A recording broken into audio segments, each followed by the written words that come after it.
January 4th.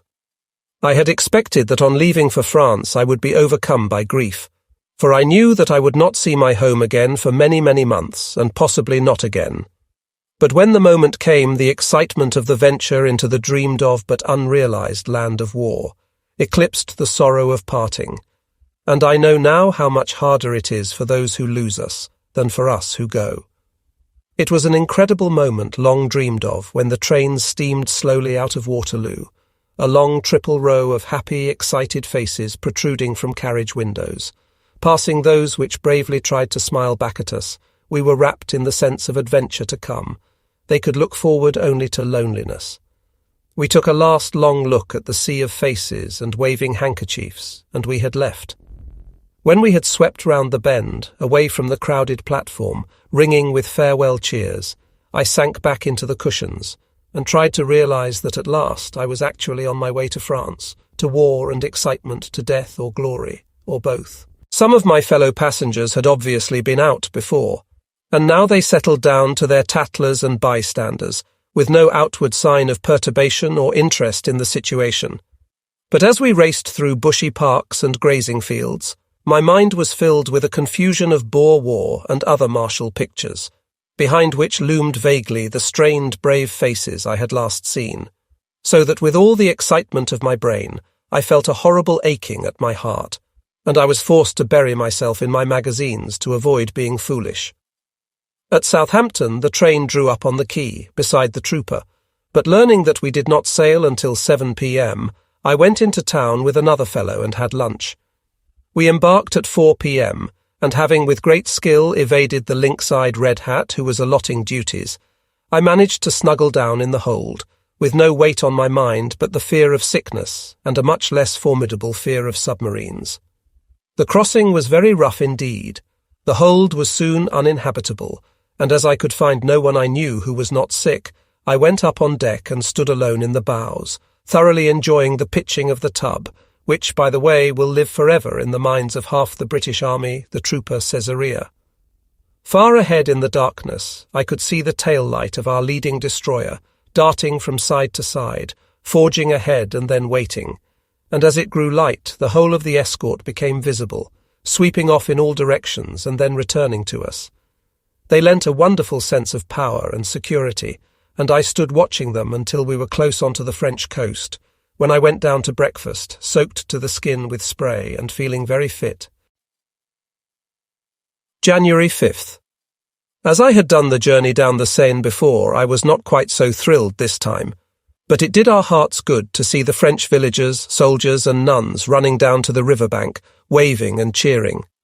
Everybody on board was now quite happy, and we sang and cheered all the way down until at dusk we ran into Rouen.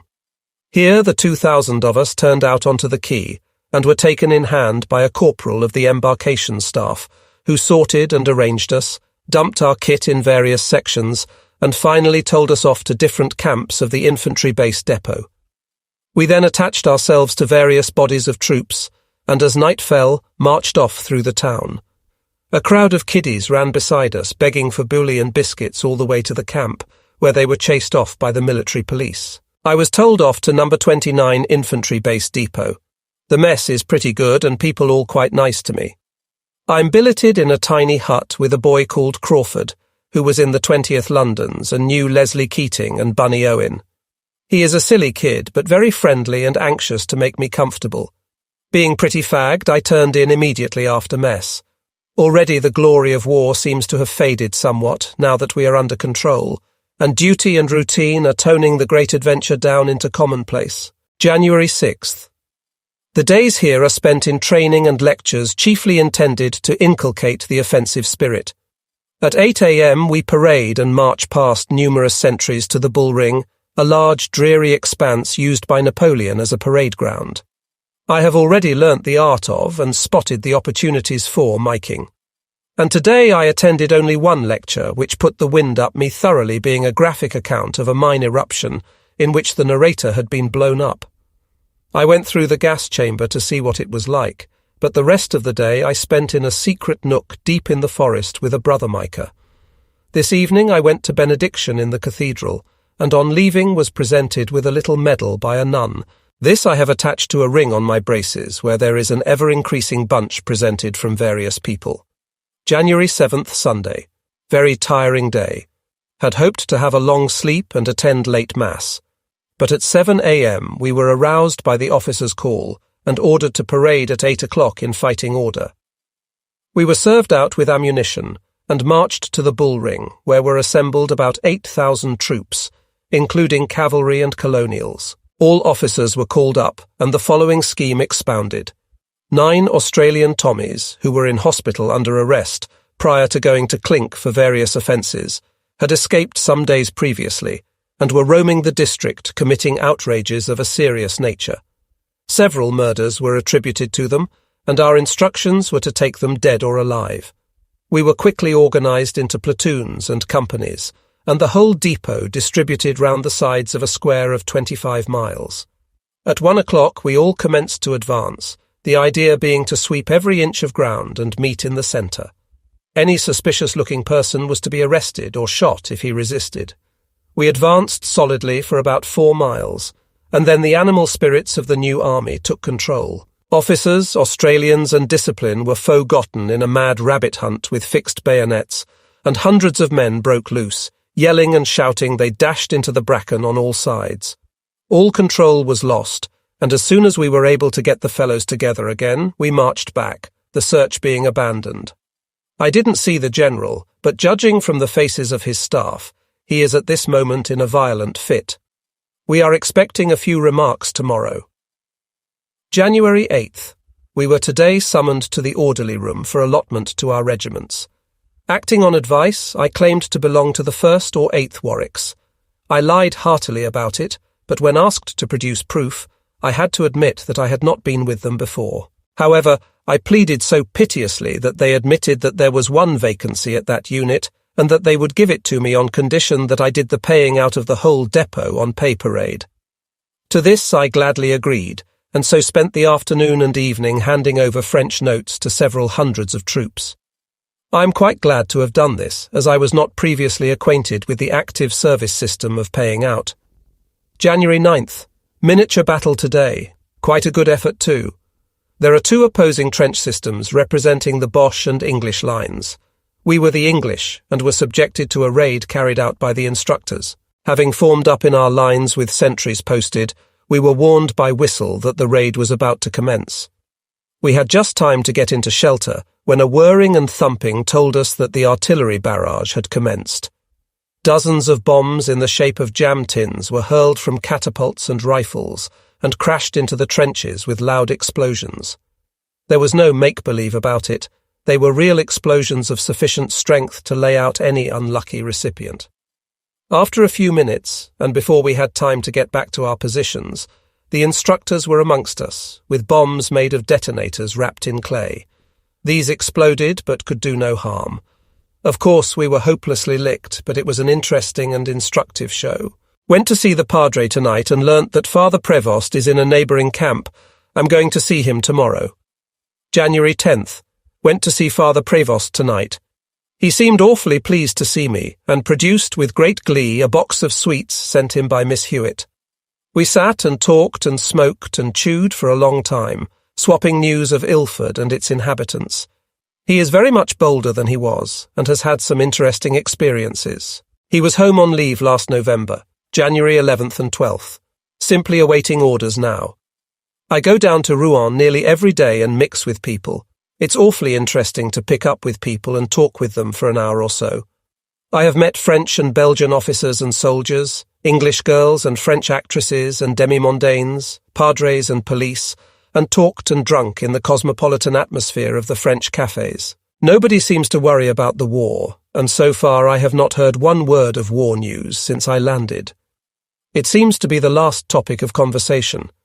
However, from the manner in which we are allowed to do exactly as we please, we can guess that the time for our departure is drawing near. January 13th. Cut parade today and walked about the forest in pouring rain, trying to realise that in a few days we would be up the line. Very hard to imagine it, for no one seems to worry, and going up is treated like going into mess or on parade. Had dinner at the Brasserie de l'Opéra with Crawford. As I was going out of the swing doors, a fresh-cheeked officer of the Gloucesters bumped into me. In great confusion, he murmured, "Pardon, monsieur," to which I replied, "All right, Cobbo, I can talk a bit of English." Gathering from his air of bewilderment and Christmas tree equipment that he had just arrived from England, I asked him if he came from the 4th Battalion and if he knew my brother Frank. He told me that he had come across with Frank and that they were meeting on the Grand Pont at 9:30. Needless to say, I attended the rendezvous, and we greeted each other with mutual pleasure. We travelled back together in a rattling taxi, and at the camp separated to our several depots, arranging to meet at Mass tomorrow. January 14th, Sunday. Went to Mass this morning. Frank did not turn up, but sent a message to say that he was on duty and would call to see me tomorrow evening. He may call, but he will not see me, for the afternoon has been spent in drawing steel helmets, gas helmets and iron ration, and tomorrow is the day when at last I move up to the front. January 15th. Said goodbye to everyone this afternoon and went down to the station to start my long-anticipated journey to the front. As I drove down in the rattling, bone-shaking old taxi, I tried hard to convince myself that the moment I had lived for had arrived and that I was now a real serviceman. But this was difficult. There was no band playing, no regiment bearing the old colours into the fray, only little me, sitting behind an unwashed, unshaven driver, finding my way alone because I had been told to.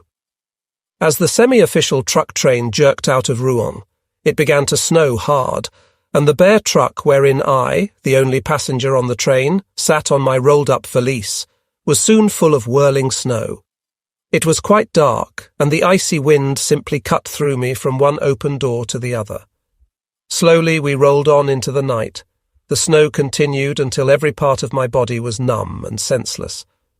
Sometimes a black patch marked a town. Rarely there was a light. For the most part there was nothing but the dim, grey, open country and the ever-whirling snow. At 11 p.m. we reached Roman camp, and as the train was not going any further, I was turned out onto a wooden platform. There was a tiny shelter in which I saw the flicker of a fire, and entering I found 3 Tommies, of whom 2 were asleep and the third was dozing over a brazier. I learnt from the latter that there was a supply train going on at 1 a.m., and as I could not squeeze into their shelter, I walked about in the snow, or huddled against the open paling until that time. The cold was intense, and in addition I was wet through, beastly hungry and over the boots in snow. January 16th. At about 1:30 a.m. the train turned up, and I got into the guard's van. There was no guard, but I had company in the form of a trooper of the 8 Hussars, who addressed no word to me, but lay down in the straw rolled up in his greatcoat. Very slowly we bumped and jogged along, and the cold became even more intense. The hussar was whimpering and crying aloud, and 1 or 2 rats were whisking about, squealing and fighting in the straw in one corner. I found a bit of candle and tried to read, but it was continually blown out, and so I was driven to tramp up and down and throw myself against the sides until morning, when we drew up at the railhead a place called Senapont. It was now 6 a.m., and dumping my kit on the station I made inquiries, learning that a train of lorries was leaving for Divisional HQ at 7:30. I walked briskly about the still-sleeping village and gradually got a little warmth into my system. At 6:45 I found a tiny cafe just opened, and here I obtained some omelettes and coffee, after which I sat by the fire and smoked until life assumed a rosier hue. The sun rose, the lorries hooted, and with ears strained for the whistle of the first bullet, I climbed up and took my seat beside a driver who annoyed me by regarding this journey up the line as a matter of no especial importance. As we drove out of Senapont onto the main road, I began to question the driver about the line, picturing the battalion in the midst of fire and smoke. He told me about the locality in which they were stationed, and I, with my eyes prepared to meet a scene of wire entanglements, shell bursts and trenches, was confused by his references to the estaminets the men frequented, the girls they met, and the cushy time they were having. Finally I discovered that we were just outside Abbeville and many, many miles from the line. It was a drastic disillusionment, and I did not know whether to be annoyed or relieved. I was set down in the square at Hallencourt and reported to Divisional HQ. I was told that my battalion mess cart was going back during the afternoon to Rennes-sur-Somme, where my unit was billeted. The young subaltern who showed me its position on the map pointed out the mess cart, and I went across to two NCOs standing by it. One was a sturdy little sergeant major, the other a company quartermaster sergeant. Both saluted, and having eyed me up and down, and taken thorough stock of me, proceeded to smoke and lounge about whilst I questioned them.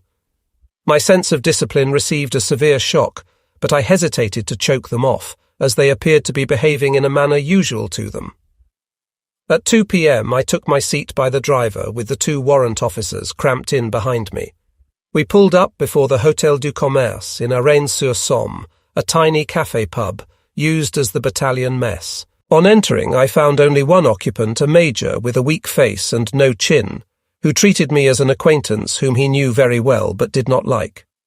He told that everybody else was at a football match and would be back shortly. Then I ceased to exist for him. His name, I have since learnt, is Willie Whitehouse, and he is quite impossible. The colonel simply declines to allow him to have anything to do with the battalion, and he just loafs all day whilst awaiting his transfer back to England. At 4 o'clock the officers crowded in, and I reported immediately to the adjutant, a young Captain Harper, who evinced not the slightest interest in me, and asked no questions. I then met Berry, who I knew in England, a very loud fellow that I much disliked. I have chummed up with a fellow called Hawkins, attached from the 25th London Cyclists. He is an awfully decent boy, and had told me lots about everybody. There is no one here that I know except Berry. Sullivan, who was my chum in England, is on leave. After mess, we went into a little sitting room holding a small stove and a piano. Here people played cards, sang and drank until 10:30 mess closing time. During the evening, the commanding officer came across and spoke a few words to me. He told me I was posted to D Company and added, quite unnecessarily I thought, that I would have to take down a pip. I did not see enough of him to decide whether I liked him or not, but everyone else adores him. Halfway through the evening, the figure of a female appeared. A coarse, stout figure in a filthy black torn skirt, black woolen bodice and red shoes, through which black, much-darned stocking toes protruded. Her face was covered thickly with powder intended to hide a mass of purple pimples, and her right hand, being septic, was bound up and thrust into the front of her bodice. She tripped in with girlish mien and mincing steps, whilst un peu d'amour was crawling out of the tin piano, and perceiving a newcomer, she skittishly approached and sang I Love You with evil-smelling breath and horrid leer into my face. This is Madame, the keeper of the hotel, a vile hag. To assist her, she starves two little girls, Madeline and Andrea Allard. They are nice little sisters, very, very poor and hard-worked. I have already exchanged hearts with them. I am sleeping here in the hotel, as there are no more billets in the village.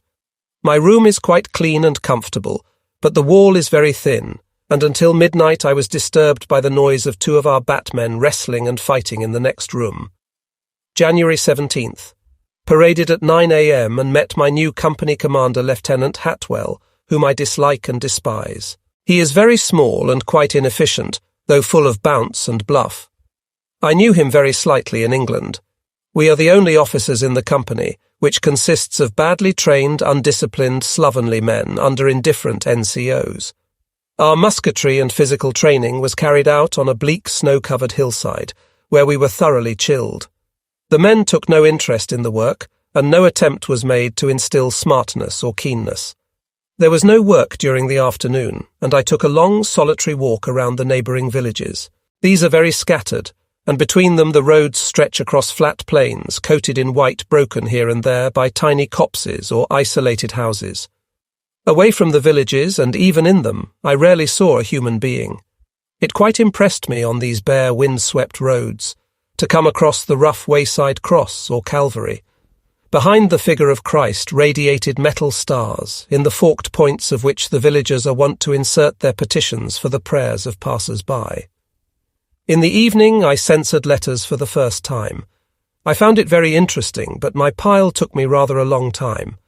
The other fellows have a knack, which I have not yet acquired, of glancing over a page and spotting censorable matter without reading a line. Later on I improved my French by a long talk with Madeline. January 18th. 2 new arrivals officers attached from the 7th Worcesters today joined our company. Their names are Watkins and Thomas, and my first impression of them was quite favourable. Paid out the company during the evening and later issued the rum to the troops. Tasted it myself for the first time, and again the impression was favourable. I sat up late in the mess with Berry and a man called Anstey. The latter should be an extremely nice fellow and has a remarkably handsome head, but both his character and his appearance are thoroughly spoiled by drink. We helped ourselves from time to time from a saucepan of rum punch on the stove, and Anstey got very drunk. He quarrelled violently with Madame, who, dreading a raid by the gendarmes, was trying to get him to bed. I'm getting to know the fellows a little better now, but still do not like them very much. I'm very disappointed with the battalion, which in England had always been spoken of as the last word in fighting efficiency. January 19th. Parade as usual during morning. This afternoon we attended a concert given by one of Lena Ashwell's parties. I only heard the first song, then returned to the hotel to talk with Madeline, who is in bed unwell. The concert artistes came in to dinner, and a very loud evening ensued, which included unnecessarily indecent songs and recitations. A comic interlude was provided when screams of laughter interrupted a recitation which was not nearly as amusing as it purported to be. The humorist was highly gratified until he discovered that the merriment was caused by a fellow sitting hopelessly drunk behind him, making maudlin love to a bass broom. One of the more reputable items was a sword dance performed by 2 officers attached from the Royal Scots Ewing and the Wee Guthrie, both of our company. January 20th. There was a football match at Sorel today. The mess was riding over en bloc, and although I had never been on a horse before, I did not like to refuse. So a horse appeared at the appointed time and asked for me. Whilst the other fellows mounted, 2 or 3 grooms hoisted me into my saddle. I was just thinking how awfully high I was, when I felt myself bumped up and down at an alarming rate. There followed half an hour of agony, whilst Fat Dolly lumbered after the other horses, with me clinging to the saddle and swaying from side to side. I was a very unhappy spectator of the match, and do not even know whether we won or lost. After it was over, I waited until all the other riders had left, and then, climbing up, I allowed Dolly to amble along at a slow walk. In the first 10 minutes, all the foot travellers had left us far behind, and finally we arrived, after an hour and a half, at the transport lines. Dolly insisted on this. Thence, with a bursting head, I walked home and went straight to bed. Was awake all night with sledgehammers beating my brain. January 21st, Sunday. Went to Mass in the little village church and was amused by the quaint decorations and customs. After Mass, I went into Hawkins's billet. He has there a dear little 15-year-old girl who plays the piano and flirts most delightfully. I had a nice afternoon and tea with them. Sullivan has returned, and I was heartily glad to see his red old head and cheery smile again. January 22nd. We learn that in a few days we are moving up and have commenced our preparations for the journey. On leaving here, we will cease to live in a battalion mess, and I have been appointed to the office of company mess caterer. I am quite at sea with regard to my task. The girls are awfully upset at the idea of our departure, and a dozen times I have had to repeat my promise to write to them from the line. If you not write, oh Zen, I shall have such fear. January 23rd. Was sent to Hallencourt today to draw cash for payment of the troops. Went on a push-bike. Watkins started to accompany me but got a puncture and had to return. I found it beastly cold, crossing the open plains, and very difficult to cycle with 18,000 francs in the pockets of my British warm. The evening was spent in laying stocks of tinned meat, fruit, biscuits, whisky and wines, purchases from the local épicerie and the canteen. January 24th. Said a tearful goodbye to the kiddies at an early hour and went down to the billet to get the troops ready and billets cleaned up. Marched down to the siding, just out of the village, and entrained at about 1 p.m. There was no excitement or interest in our destination, it was just a move. As soon as we got into the train, we opened the mess boxes and had lunch, then alternately we ragged each other and played cards. We were in a very primitive type of carriage, a long open affair, with halfway backs, no cushions, the floor covered in straw and dirt, and nearly all the windows broken. The troops were in cattle trucks. After a time I noticed that the train was rolling through a broad band of barbed wire entanglements, and on inquiry learnt that they were part of the outer defences of Amiens. All this time I had been singing gaily, despite the remonstrances of the bridge party, and now one of them, Johnny Teague, a jolly cherub-faced youngster and captain commanding B Company, as he scanned his hand with slightly squinting eyes, said casually, "You know, Hatwell, Vaughan's much too full of beans. Send him out on patrol for a few nights that'll quieten him down." That was all he said, but the realization that we were on the point of reaching the line rushed upon me, and at once my imagination began to run riot. I stopped singing and yielded myself up to the influences of the approaching darkness and dead quiet outside, the dim guttering candles, the broken windows, and general air of disorder. And out of the tangle and confusion of my thoughts and apprehensions, the fact gradually came uppermost in my mind that all the empty-headed fellows who had been laughing, joking, and drinking ever since I had known them were real soldiers, who after many months in the line were now returning without the slightest sign of perturbation or nervousness. And I began to look around me with a greater interest and more tolerant criticism. It now became quite dark, and in a few hours we pulled up at a black deserted station and tumbled out onto the siding of Méricourt. In a very few minutes our mess boxes were stacked, and we were trudging down the road from the station through the snow and slush. Everything was quite black around us, and I was furious when an army lorry dashed past without any lights, sending us hurtling to the side. I said something to Watkins about his being reported for not having lights. He said consolingly, "Never mind, I expect a bobby will get him." And there was something pitying about his tone that made me suspect he was pulling my leg. How, I did not know. As we left the tiny village, the moon shone out, and I gazed curiously at the last house, which presented a very shattered appearance. About a mile further on, we turned off the road onto a muddy track which brought us to a small group of hutments. Here the men were put into long wooden huts, quite empty and holding no furniture or fitments of any kind. Most of the windows were broken too, and in the bitter cold the men lay down on the floor, each rolled in his one blanket, and tried to sleep. We were shown into our quarters, consisting of a hut of the same kind, but boarded off into cubicles. They were just as cold and cheerless as the men's, and I was at an absolute loss as to what to do to make things more comfy, when Hatwell, who had just whisked in and out, reappeared with 3 servants. These latter just glanced round and were gone, and so was Hatwell. Watkins and Thomas now drew on their gloves, saying, "Come on, let's go and scrounge." And out we went into the snow. We struck off towards the railway, searching every bit of the ground, and later returned to the cubicle bearing 1 old steel helmet, 1 empty oil drum, 1 brick, 1 large bully beef tin, and a quantity of small sticks and twigs. The servants had already been back, and there was quite a dump of wood, wet of course, and 1 dry ration box resting beside our mess boxes. Hatwell appeared too, bearing an enormous lump of coal, and with the aid of a bayonet he converted our oil drum into a most respectable brazier. Soon there was a cheerful blaze, the mess boxes were open, and we sat round on our valises drinking whisky. It was early morning when, the servants having scrounged more fuel and laid out our blankets, we turned in, pleased with the comfort of our new quarters. January 25th. We got all the troops out at 10 a.m. and had the snow cleared from all the paths between the huts, and after lunch we walked a few hundred yards across to some big ice ponds on the frozen marshes. Here we played a fierce game of ice hockey against the officers of the 7th Battalion, using walking sticks as clubs.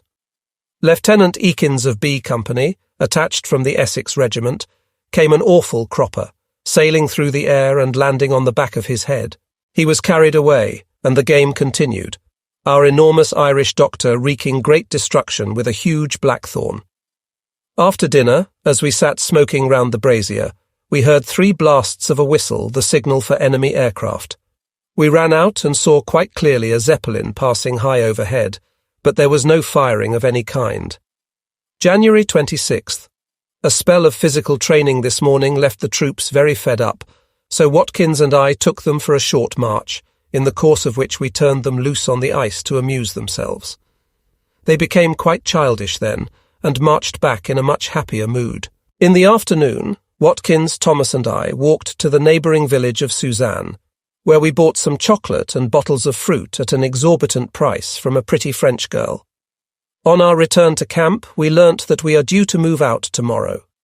January 27th, paraded and marched off at 11 a.m. We had only a very short distance to go, for we soon reached the river at Éclusier, where we were to camp, and where I had my first view of a shelled village. As we crossed the bridge onto the main road, before us we saw the church. There was an enormous hole through the roof, the doors were gone, and the interior was heaped with bricks and debris. Turning to the right up the main road, we marched for half a mile, and then following a track down to the river, we reached the camp. This was a string of huts of wood and tarpaulin, laid at length upon the top of the canal bank. The French troops had just vacated them, and they were so filthy that we had to take out and burn all the straw bedding before we could enter. After a short foray, we got a fire going and had tea. This was a very cheerful meal. The air seems charged with electricity, and everyone betrays unconsciously an alertness and excitement induced by our proximity to the scene of activities. Laughter and conversation are more spontaneous and ingenuous, and the troops are already treating us with a friendliness withheld whilst we were down the line. I was astounded this evening on rifle inspection to see Corporal Wood, in charge of a platoon, report all correct to Sergeant Bell, with a cigarette in his hand and his rifle slung. I took Bell sharply to task about it, and told him never to allow such a breach of discipline again. He raised his eyebrows in blank amazement and replied, "Why, sir, it's always done up here." I wanted to say, "Well, it won't be if I'm on parade." But it would have been subversive of Hatwell's authority, so I had to let it pass. I have a black mark against both Wood and Bell. They are very shabby and slovenly and far too familiar with the men. The Sergeant Major Chalk is on leave, issued rum at night, and stayed nearly an hour talking to the troops who were in great form. I'm beginning to like them much more than I did at first. January 28th, Sunday. No parade. Spent an hour or so with the lads who were busy cleaning up the huts and their equipment, and then went down to a small bivouac occupied by our Quartermaster Sergeant CQMS Caulfield. This is a most soapy customer, who oozes civility when addressed by an officer. I was trying to induce him to part with a waterproof sheet. I got it in the end, but it was a most unpleasant half-hour's spadework. We all turned out onto the canal in the afternoon, and had a cheery time sliding and playing the fool. The commanding officer was one of the cheeriest of the crowd. I think he is a thorough sport, and like him immensely. I hear that the battalion is taking over a section of the line on February 2nd, and that our company will be in reserve.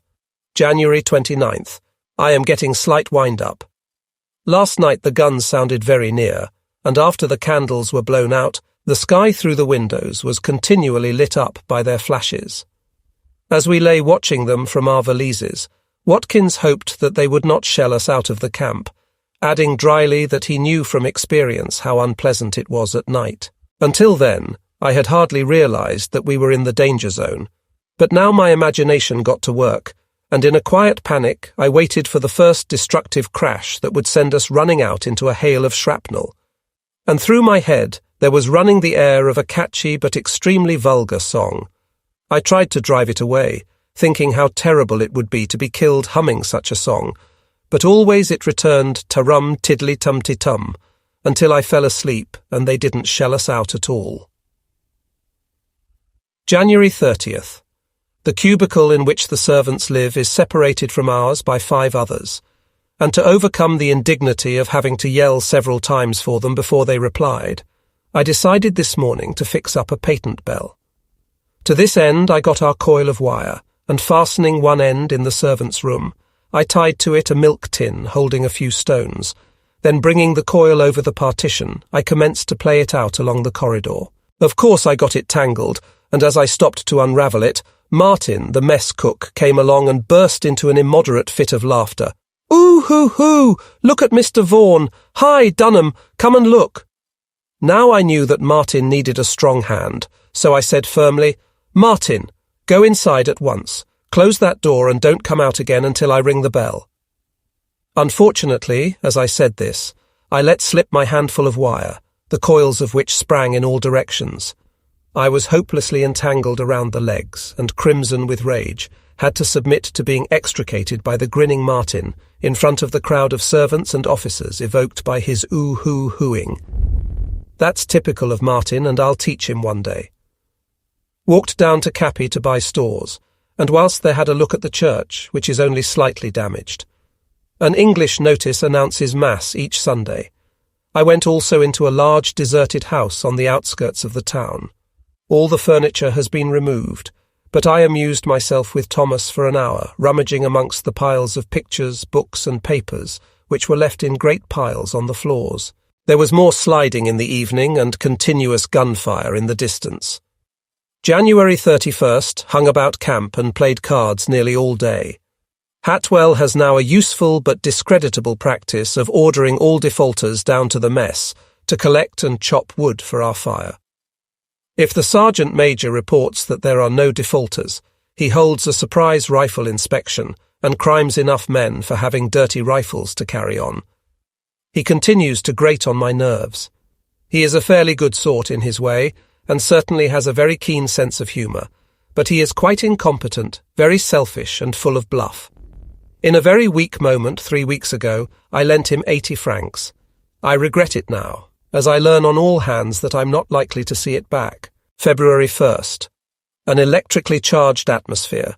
Everyone working galvanically, sorting, writing and burning letters, discarding kit, inspections of iron rations and pH gas respirators. I'm quite befogged with regard to our programme. We have received no news or instructions from Hatwell, and if we ask any questions, he tells us to go to hell. Sullivan and I had a long talk, starting with reminiscences of days on Salisbury Plain and ending with religion.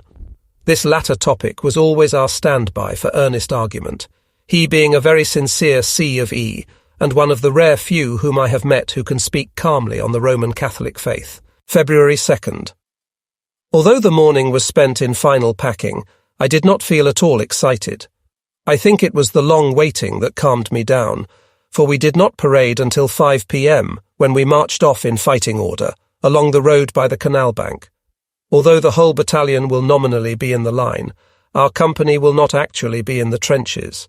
One company during each tour is to remain in a village behind, and will nightly carry up rations to the firing line. This evening we were engaged in carrying rations and tools, and helping to pull the Lewis gun carts.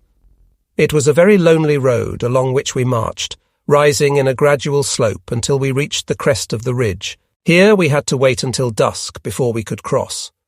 Around us, where we were halted, stretched a large dump of wire, stakes, pickets, sandbags, mine timber, and all the materials used in trench warfare.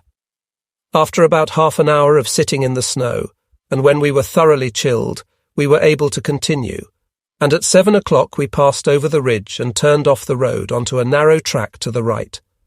Ploughing through the snow, we came to the head of a trench where we halted.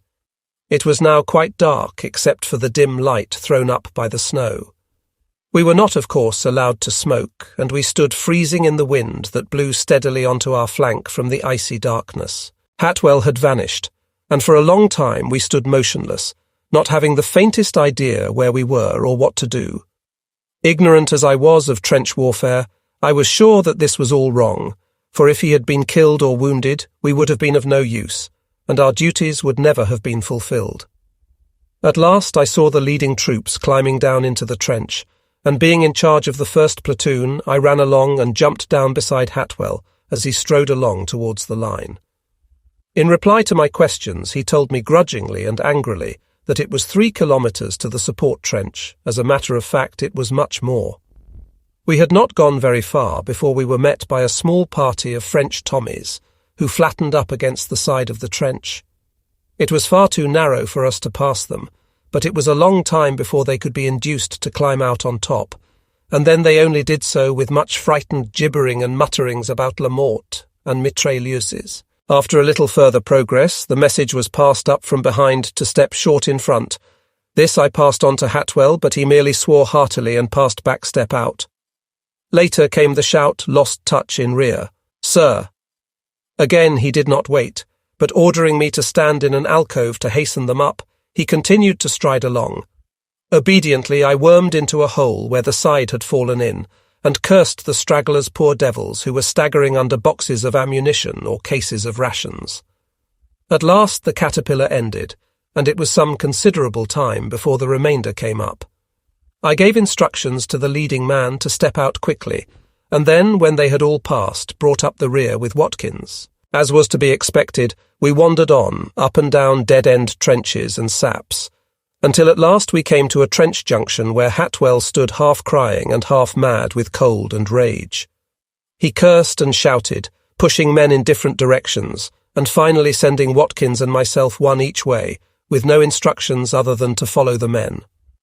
I followed mine very cleverly until we were stopped by a French sentry, who in horrified whispers and with many dramatic gestures indicating swordplay and death, warned us that we were on top of Els Alemans. So we simply turned round and walked back. I may say I had not the vaguest notion where we were or what had happened. I was without any orders or information, and I was too utterly lost in bewilderment at my first night in the trenches. It was so eerie and dull, no lights, no shots or shells, no raids or mines, just darkness, duckboards and rations. Somehow we were back in the communication trench and then back on the road.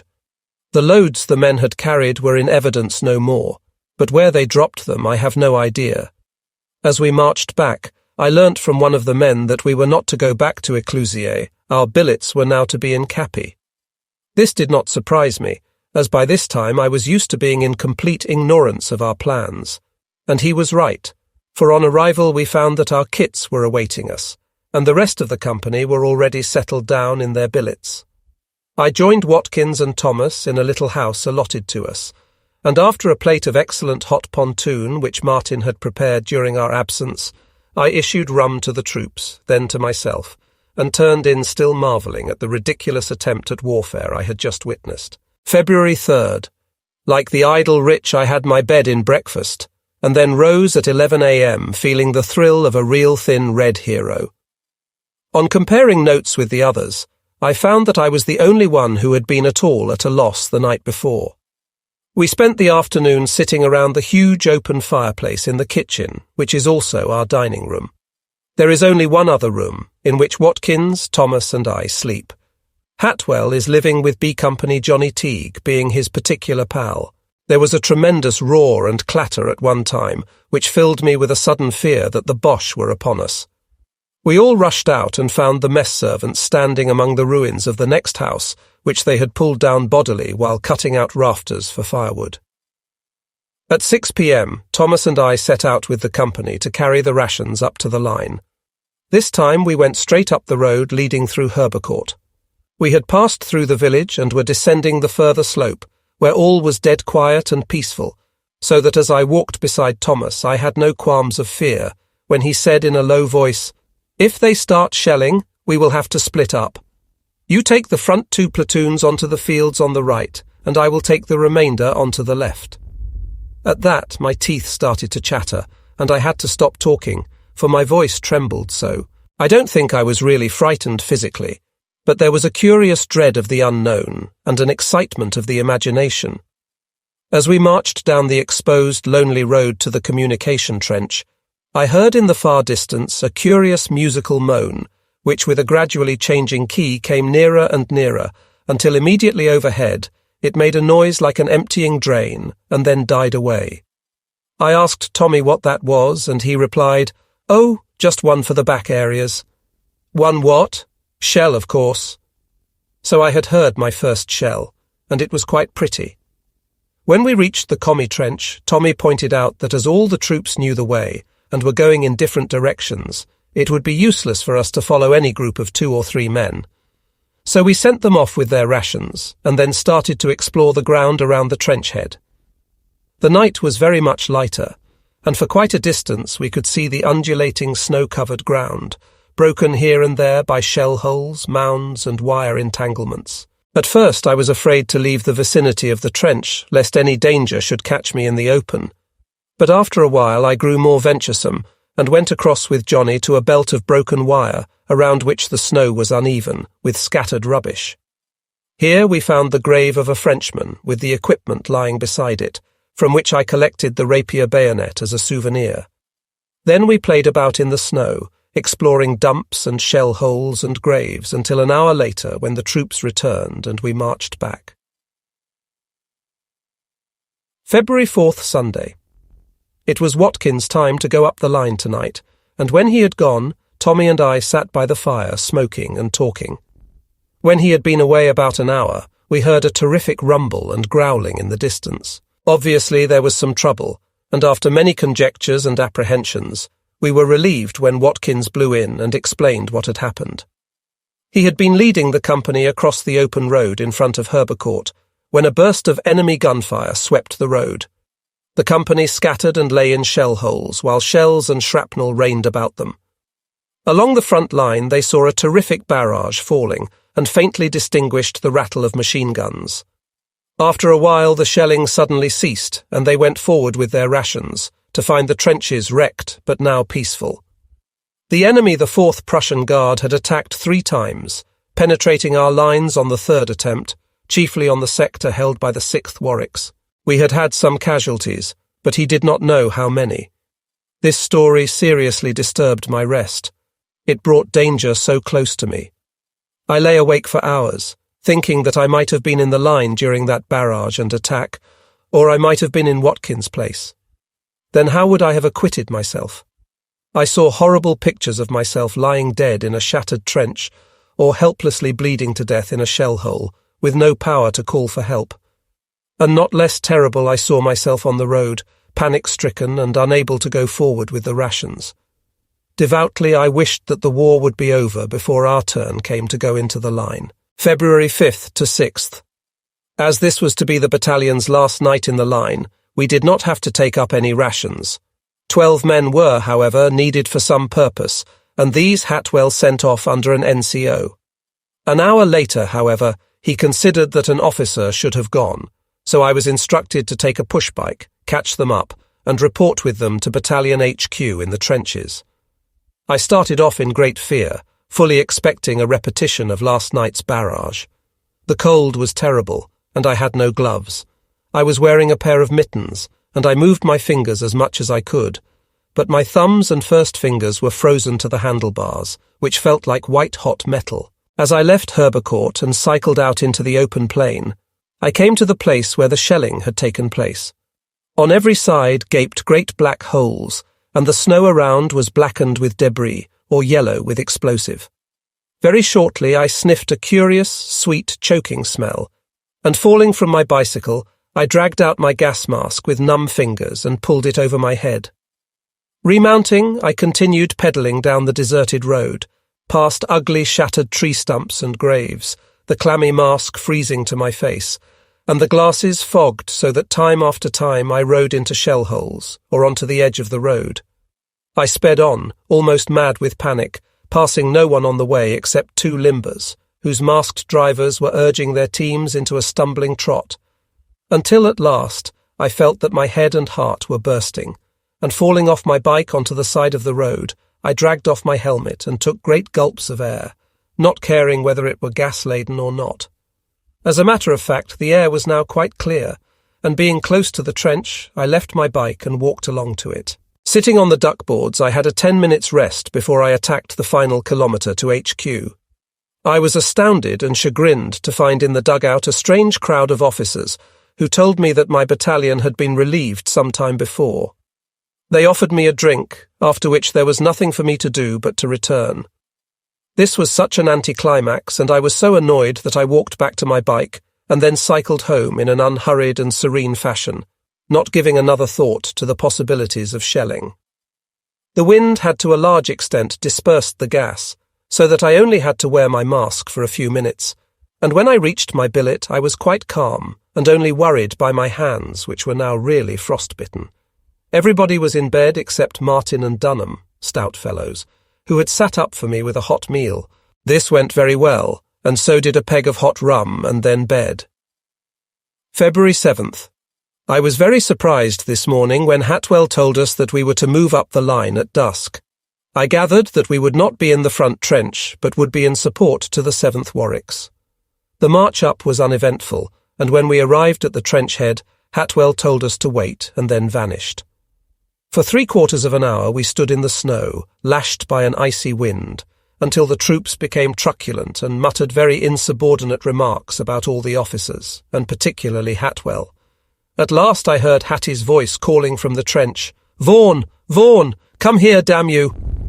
I ran along to him, and he dragged me down. "Take 13th and 14th platoons at once to Brigade HQ and say you are for Desiree. Go on, don't hang about." I demurred a bit. "Aren't there any further instructions?" "No, blast you, get a move on."